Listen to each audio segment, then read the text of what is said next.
ಯಾಕಂದರೆ ಒಂದು ಸಿನಿಮಾ ಮಾಡೋದ್ರಿಂದ ಎಷ್ಟೋ ಕಲಾವಿದರ ಭವಿಷ್ಯ ಅದರಿಂದ ನಿರ್ಧಾರ ಆಗುತ್ತೆ. ಅದ್ರ ಜೊತೆಗೆ ಒಂದು ಹೋಪ್ ಅದು. ಆ ಹೋಪು ಎಲ್ಲರಿಗೂ ಸಿಗಲಿ ಅಂತ. ಯಾಕಂದರೆ ಎಲ್ಲ ಎಕ್ಸ್ಪೆಷಲಿ ನಮ್ಮ ಕರಾವಳಿ ಏನು ಹೇಳಿದ್ರೆ ಬರೇ ದುಡಿಮೆ ಒಂದೇ ನಮಗೆ ಇಲ್ಲಿ ಕಲಾವಿದರುಗಳದ್ದು ರಾಶಿ ಇದ್ದಾರೆ. ಅವ್ರು ಯಾರಿಗೊಂದು ಪ್ಲ್ಯಾಟ್ಫಾರ್ಮ್ ಅಂತ ಸಿಗ್ತಾ ಇಲ್ಲ. ಅಲ್ಲೆಲ್ಲಿ ಅವ್ರ ಒಂದೊಂದು ಸಿನಿಮಾಗಳು ಪ್ಲ್ಯಾಟ್ಫಾರ್ಮ್ ಸಿಗ್ತಾ ಇದೆ. ಇದಕ್ಕೆ ಸಿನಿಮಾಗಳಾದರೆ ಮಾತ್ರ ಅವ್ರಿಗೊಂದು ಭವಿಷ್ಯ ಕಟ್ಕೊಂಬಂದು ದಾರಿ ಆಗ್ತದೆ. ಸೊ ಆ ನಿಟ್ಟಲ್ಲಿ ನಮ್ಮ ಜೊತೆಗೆ ಬಂದವ್ರು ಎಲ್ಲರಿಗೂ ನಾವು ಎಲ್ಲ ಕೆಲಸಗಳನ್ನು ಕಲೀರಿ ಅಂತ ಹೇಳುತ್ತೆ. ಇವತ್ತಿನ ತನಕ ಇವರೆಲ್ಲರೂ ಇವತ್ತಿಗೆ ಒಂದು ಸ್ಟ್ಯಾಂಡಾಗಿ ನಿಂತಿರೋನು ಹೇಳಿದ್ರೆ ಅವ್ರವ್ರನ್ನ ತಿದ್ಕೊಂಡು ಅದರಲ್ಲಿ ಒಂದು ಪ್ಲ್ಯಾಟ್ಫಾರ್ಮ್ ಮಾಡ್ಕೊಳ್ಳೋದಕ್ಕೋಸ್ಕರ ಈ ಮಟ್ಟಕ್ಕೆ ಅವ್ರಿಗೆ ಬಪ್ಪಕ್ಕಾಯ್ತದೆ. ಇದೇ ರೀತಿ ಎಲ್ಲರೂ ಆಯ್ಲಿ, ಎಲ್ಲರೂ ಎಲ್ಲ ವಿಭಾಗವನ್ನು ಕಲೀಲಿ. ಇವ್ರ ಥರವೇ ಒಂದು 100-106 ಸಿನಿಮಾಗಳು ನಮ್ಮ ಭಾಗದಲ್ಲಿ ಆಯ್ಲಿ. ಒಂದು ಸಿನಿಮಾದಿಂದ ಎಷ್ಟೋ ಜನರದ್ದು ಹೊಟ್ಟೆಪಾಡು ನಡೆಯುತ್ತೆ, ಬದುಕು ಕಟ್ಟುತ್ತೆ. ಸೊ ಇದಕ್ಕೊಂದು ಇವ್ರು ದಾರಿ ಕೊಟ್ಟೋದಕ್ಕೆ ತುಂಬ ಖುಷಿ ಆಯಿತು. ಅದು ನಮ್ಮ ಜೊತೆಗೆ ಬಂದು ಇನ್ನೊಂದು ಸಿನಿಮಾ ಮಾಡ್ತಿದ್ದೆ.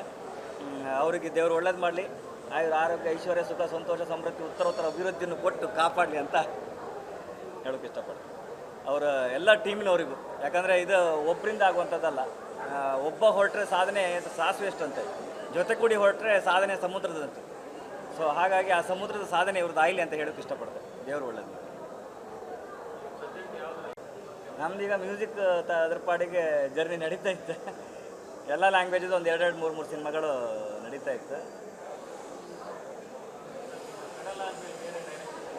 ಎಲ್ಲ ರೆಡಿ ಇದೆ. ನಾವು ಯುದ್ಧಕ್ಕೆ ಹೋಗೋದು ನಮಗೆ ಗೊತ್ತಿಲ್ಲ. ಆ ಥರ ಯುದ್ಧಕ್ಕೆ ಮುಗಿಸ್ಕೊಂಡು ಬಂದು ನಿಮ್ಗೆ ತೋರಿಸ್ತೇವೆ ಖಂಡಿತ. ನಮ್ಮದು ವರ್ಷಕ್ಕೊಂದು ದೇವ್ರಿಗೆ ತೆಂಗಿನಕಾಯಿ ಹೊಡೆದಂಗೆ ನಡೀತಾ ಇರೋದು ಪಿಕ್ಚರ್. ಹಾಂ. ಸೊ ಹಾಗಾಗಿ ನಿಮ್ಮೆಲ್ಲರ ಇದು ಈ ಭಾಗದಲ್ಲಿ ಯಾರೇ ಸಿನಿಮಾಗಳು ಮಾಡಿದ್ರು, ಈಗ ರೀಸೆಂಟ್ ಅಭಿರಾಮಚಂದ್ರ ಮಾಡಿದ್ರು, ಅವರೆಲ್ಲರಿಗೂ ನೀವು ಸಪೋರ್ಟ್ ಕೊಡಿ. ಅದೇ ರೀತಿ ಈ ಭಾಗದಾಗ ಯಾರೇ ಸಿನಿಮಾ ಮಾಡಿದ್ರು ಇದೇ ರೀತಿ ಅವ್ರಿಗೆ ಸಪೋರ್ಟ್ ಕೊಡಿ ಅಂತ ಹೇಳೋಕ್ಕೆ ಇಷ್ಟಪಡ್ತೀನಿ. ಯಾಕಂದರೆ ಒಂದು ಸಿನಿಮಾ ನಿಲ್ಲೋದ್ರಿಂದ ಎಷ್ಟೋ ಜನರದ್ದು ಮತ್ತೆ ಪದೇ ಅದೇ ಹೇಳುತ್ತೆ, ಎಷ್ಟೋ ಜನರದ್ದು ಭವಿಷ್ಯ ಕಟ್ಟುತ್ತೆ. ಆ ಭವಿಷ್ಯ ಕಟ್ಟೋದಕ್ಕೆ ನಿಮ್ಮ ದಾರಿ ಆಯ್ಲಿ ನೀವು ಅಂತ ಆಶಿಸ್ತೀನಿ. ದೇವ್ರು ಒಳ್ಳೆಯದು. ಅದು ಸ್ಕ್ರಿಪ್ಟ್ ಮೇಲೆ ಡಿಪೆಂಡ್. ಸ್ಕ್ರಿಪ್ಟ್ ಅದಾದಮೇಲೆ ನಾವು ಯಾವ ಆರ್ಟಿಸ್ಟ್ನ ಸೆಲೆಕ್ಟ್ ಮಾಡ್ತೀವಿ ಅವ್ರ ಪಾತ್ರದ ಮೇಲೆ ನಾವು ಕತೆ ಬರೆಯೋರನ್ನು ಕ್ಯಾರಿ ಮಾಡ್ತಾ ಹೋಗ್ತಾರೆ. ಸೊ ಇದನ್ನು ಯಾವ ರೀತಿ ಕ್ಯಾರಿ ಮಾಡ್ಲಕ್ಕಂತ ಹೇಳಿ. ಸೊ ಕತೆ ಹುಟ್ಟೋದೇ ಹಾಗೆ, ಒಂದು ಕ್ಯಾರೆಕ್ಟರ್ ಮೇಲೆ ಹುಟ್ಟುತ್ತೆ. ಇಲ್ಲಾಂದ್ರೆ ಆರ್ಟಿಸ್ಟ್ ನಾವು ಯಾರು ಇಟ್ಕೊಂಡಿರ್ತೀವಿ ಅವ್ರ ಮೇಲೆ ಬರಿತಾ ಹೋಗ್ತಾರೆ. ಅದು ಸುತ್ತ ಕತೆ ಹಿಡಿತಾ ಹೋಗುತ್ತೆ. ಸೊ ಕಮರ್ಷಿಯಲ್ ಸಿನಿಮಾಗಳಿಂದ ಒಂದಿಷ್ಟು ಲೈಫ್ ಇನ್ನು ಬೇರೆ ಥರದ್ದಿರುತ್ತೆ. ಆ್ಯಕ್ಚುಲಿ ಕೋಆರ್ಡಿನೇಟ್ ಆಗಿದೆ